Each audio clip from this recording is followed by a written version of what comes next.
Bonjour les Itata et soyez les bienvenus dans votre rendez-vous avec l'actualité. Écoutez ça, il y a un an, jour pour jour, la CTM crée ici en Martinique le Conseil des jeunes citoyens. Pour nous en parler aujourd'hui, j'ai l'honneur de recevoir l'un de ses membres, même l'une de ses membres, Lindsay. Bonjour Lindsay Pancarte, comment allez-vous? Bonjour, ça va bien, merci. Et vous? Eh bien, très bien, je suis heureuse de pouvoir parler de cette structure qui est peut-être méconnue des Martiniquais et j'aimerais bien que vous m'expliquiez un petit peu le rôle et puis de qui est composé cet organe. Alors, ce sont des jeunes, 22 membres exactement, issus des différents territoires de la Martinique. Pour ma part, je suis issue du Nord Atlantique, plus D'accord. précisément du Robert. Après, on retrouve 6 conseillers qui sont issus du centre de l'île, mais aussi du sud, et 7 conseillers du Nord Atlantique et 7 du Nord Caraïbes. Puis il me semble aussi que vous avez des suppléants, c'est bien ça? Oui. Donc, pour pallier à toute démission de membres, la CTM a pensé à tout et a mis en place des suppléants qui sont au nombre de 16 suppléants qui sont eux aussi issus des différents territoires de l'île. Alors c'est très particulier parce que c'était vraiment sur la base du volontariat. Vous, à titre personnel, qu'est-ce qui vous a motivé de faire partie de cette assemblée? Alors, je dirais que moi, ce qui m'a motivée, c'est, disons que ça fait un peu coup à mon parcours universitaire. Ayant un master en management public, j'ai trouvé logique de participer à cette opportunité et de mettre en avant notre île avec un regard plus particulier tourné sur la jeunesse et ce qui pourrait l'attirer. Alors parmi les autres membres, vous êtes autant de femmes que d'hommes, il y a une mixité et une parité? C'est ça, il y a une parité, Oui, autant d'hommes qu'autant de femmes. D'accord. Alors, on peut être élu une fois, mais ce n'est pas renouvelable. Alors, on est élu pour un mandat de 2 ans non renouvelable, en effet. Alors, il faut vraiment être motivé parce que pendant ces 2 ans, il faut tenir les réunions. Quelle est la fréquence de ces rencontres avec les autres jeunes? Alors, au début, on se voyait une fois par mois. Et une fois que la structure a été bien mise en place, on a augmenté le rythme des réunions et on se rencontre deux fois par mois. Alors, ça fait partie du principe de la démocratie participative. Ça montre bien la volonté de la CTM de faire participer tous les citoyens, qu'ils soient jeunes. Et puis, il y a aussi une autre instance à côté qui s'appelle le Conseil citoyen qui a été créé aussi il y a un an. Est-ce que vous, peut-être dans le futur, après cette expérience de 2 ans, ça pourrait vous intéresser? Faire partie du Conseil des citoyens après cette expérience, je pourrais facilement me laisser tenter si cette expérience-là, en tant que membre du Conseil des jeunes citoyens, est porteuse et que j'y vois vraiment l'aboutissement de ce qu'on élabore. Alors, tout à fait. Justement, sur ce que vous élaborez, dites-nous tout. Quelles sont les thématiques qui vous concernent? Alors, pour l'instant, on s'est penché sur 4 thématiques, ou je dirais plutôt 4 projets, qui sont tournés autour de la restauration scolaire, un projet également tourné sur le harcèlement scolaire, la lutte contre le harcèlement scolaire, et aussi, pourquoi pas, voir le pouvoir d'achat de la jeunesse, mettre en place des opportunités axées sur la culture pour accéder un peu plus facilement, et aussi l'état de la jeunesse au sein du territoire, ce qui les cite à partir et à ne pas revenir. Bien sûr, surtout qu'on sait qu'on est vraiment sur un département-région qui est vieillissant. Il faut des facteurs d'attractivité et d'emploi. Donc, vous êtes les premiers concernés. C'est ça. Vous êtes tous d'origine, donc de lieux, de villes différentes et surtout avec des projets professionnels qui peuvent être complémentaires. Soit complètement différents ou complémentaires. Parce que de ce que je sais, en échangeant avec les autres jeunes, nous sommes quand même pas mal à avoir cette orientation tournée, que ce soit vers l'environnement, les sciences politiques, les carrières publiques. L'intérêt général, finalement. Voilà, c'est ça. Et puis aussi, on apprend des autres. Est-ce que vous avez dû acquérir de nouvelles aptitudes pour pouvoir participer à ces réunions et aussi travailler avec vos camarades? Alors, comme je le disais, je suis diplômée en management public, donc disons que j'avais déjà une appétence pour tout ce qui est l'administration publique, son fonctionnement. Mais sinon, mis à part ça, on a eu différentes formations qui ont été mises en place par la CTM pour pouvoir élever notre niveau de compétence et notre expertise dans certains domaines. Alors, comment se passe une instance, une réunion? Il faut que vous nous emmeniez dans votre imaginaire, vous vous rassemblez, les gens doivent être là avec ce rendez-vous, donc une fois par mois, voire 2 fois par mois, c'est ce que vous nous avez dit. Quelle est l'ambiance? Alors, c'est une ambiance assez amicale, avec des débats, des échanges, beaucoup de rigolades. Et puis, c'est à peu près ça l'idée. C'est bienveillant. C'est ça, tout à fait. Le partage.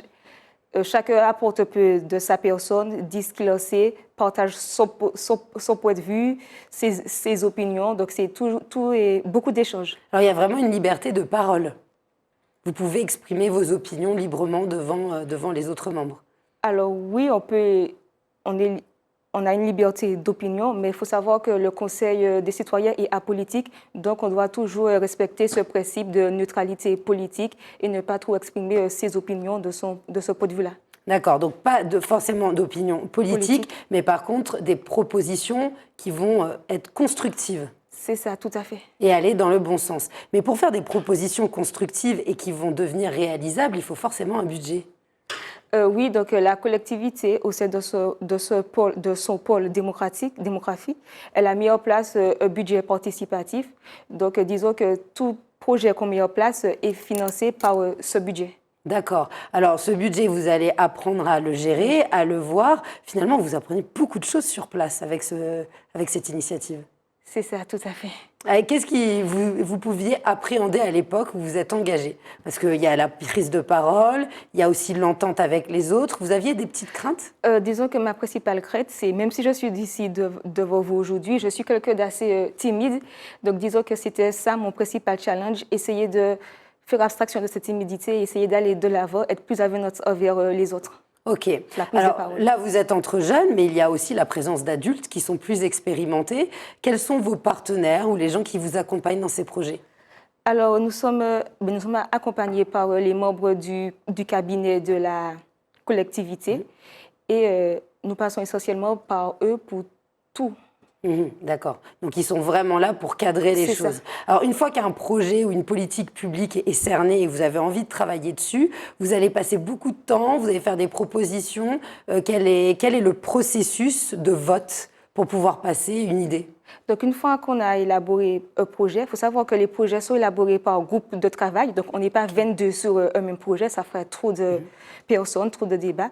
Donc, on est un petit groupe, 4, 5, 6 personnes, et ils travaillent sur leur projet. Au fur et à mesure, ils nous font des retours. Ils font des retours à l'ensemble des membres pour qu'on puisse, même si on n'y participe pas, suivre l'avancée des projets.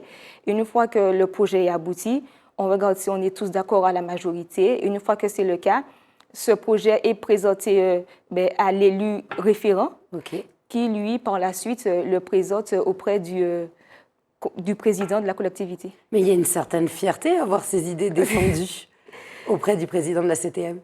Oui, j'imagine. Surtout si ensuite ça se traduit par des actions. Vous pourrez vous dire, eh bien voilà, cette bonne idée-là, elle vient de voilà, vous y avez contribué. Alors, on parlait de budget, on parlait aussi d'une mission bénévole.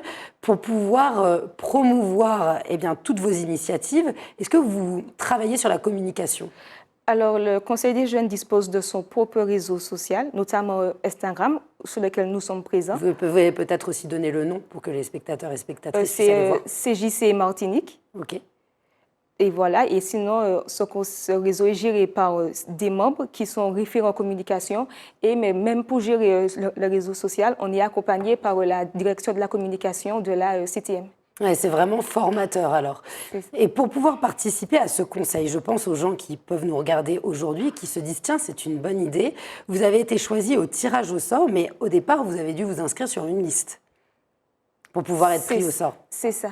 Alors, la prochaine élection aura lieu tous les 2 ans. Auquel vous ne pourrez pas être élu et partir sur un autre projet. Les jeunes qui voudraient le faire, que doivent-ils faire? Aller sur le site internet et s'inscrire et attendre? Aller sur le site de la CTM, télécharger le formulaire, il faut le remplir et ensuite le renvoyer par mail et attendre le résultat. Alors, vous avez surpris votre famille quand vous avez pris cette décision? Comment ont-ils réagi? C'est ça, plutôt des avis positif pour m'encourager dans cette démarche. Et là, vous sentez déjà que vous êtes plus à l'aise dans ces matières, que vous avez appris des choses sur les thématiques? J'en ai pu découvrir un peu plus sur la restauration scolaire, notamment sur notre territoire, comment ça fonctionne et avec des chiffres très parlants. D'accord, oui, parce qu'il y a la présence des chiffres, c'est-à-dire que vous avancez avec des données fiables. C'est ça, voilà. Il y a tout un travail sur l'économie. Tout à l'heure, vous évoquiez le développement durable. Vous faites partie de cette génération qui a alerté les politiques au niveau international. Vous vous sentez concerné par ces enjeux-là? Disons que oui, on doit tous se sentir concernés parce que c'est quand même notre île, notre futur, ce qu'on laisse derrière nous et puis voilà. Mhm. Donc ça va être vraiment un enjeu du travail de ce conseil. Voilà, c'est ça. Alors, suite à cette expérience qui va donc durer 2 ans, vous, quelles sont les perspectives d'avenir? Est-ce que vous avez déjà un projet professionnel par rapport à votre diplôme? Alors là, disons que je me prépare pour le concours de la fonction publique. Toujours l'intérêt général en tête et voilà. D'accord, donc Pour là, l'instant, c'est ça. c'est bien parce que vous pouvez promouvoir le fait que vous avez eu cette expérience C'est ça, et que tout à vous fait. savez de quoi on parle. Alors, vous êtes amené à aller sur l'extérieur pour rencontrer des acteurs de terrain ou pour le moment, c'est très en session entre vous? Pour le moment, comme on est dans la mise en place, c'est très entre nous. D'accord. Donc là, vous nous expliquez, ça fonctionne par groupe, c'est collégial, il y a un budget, ça fait remonter au niveau de la CTM et surtout, c'est valorisé. Est-ce qu'actuellement, il y aura un message que vous aimeriez passer aux gens qui nous regardent, même aux jeunes qui hésiteraient à s'engager? Parce que, il faut le dire, c'est de l'engagement. C'est une jeunesse qui a décidé de prendre ses responsabilités et d'être créative. Quel est l'argument pour pouvoir encourager vos camarades à faire de même? Même dans d'autres choses. Hein. Alors, un message pour les jeunes, je dirais que c'est l'occasion de s'engager et de participer aux décisions qui peuvent être à même d'être prises sur notre territoire. Pour nous, nous sommes les premiers concernés, donc c'est l'opportunité d'y prendre part. D'accord. Alors, sachant aussi que tout ça est dans la limite des droits et devoirs, vous avez fait allusion à ça tout à l'heure, on ne peut pas faire n'importe quoi. Il y a un devoir de neutralité, c'est bien ça? C'est ça.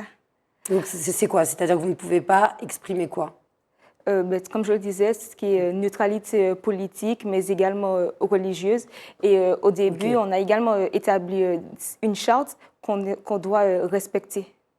D'accord. Une charte au niveau du comportement ou c'est des opinions seulement?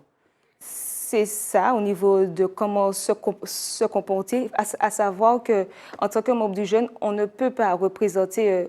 En fait, vous n'êtes pas la représentante officielle de la CTM, mais uniquement du conseil. C'est ça. C'est ça, vous avez une légitimité au niveau du conseil, mais vous n'avez pas une légitimité de représentation pour la CTM. Voilà, c'est ça. C'est bien des choses distinctes, puisque c'est de la démocratie participative. C'est ça. Eh bien, merci beaucoup. Donc, on va rappeler pour les spectateurs et les spectatrices qu'on peut suivre les aventures de ce nouveau conseil. Je dis aventure parce que c'en est une véritable, pour ceux qui découvrent, sur les réseaux sociaux. Pour ceux qui s'y intéressent, rendez-vous dans 2 ans pour les prochaines élections. On va vous souhaiter surtout le meilleur pour votre avenir professionnel. Merci. Merci beaucoup d'être venu. Merci à vous de m'avoir reçu. Eh ben, c'était un vrai plaisir. Merci les Itata de nous avoir suivis et je vous dis à très vite pour un prochain Écoutez ça.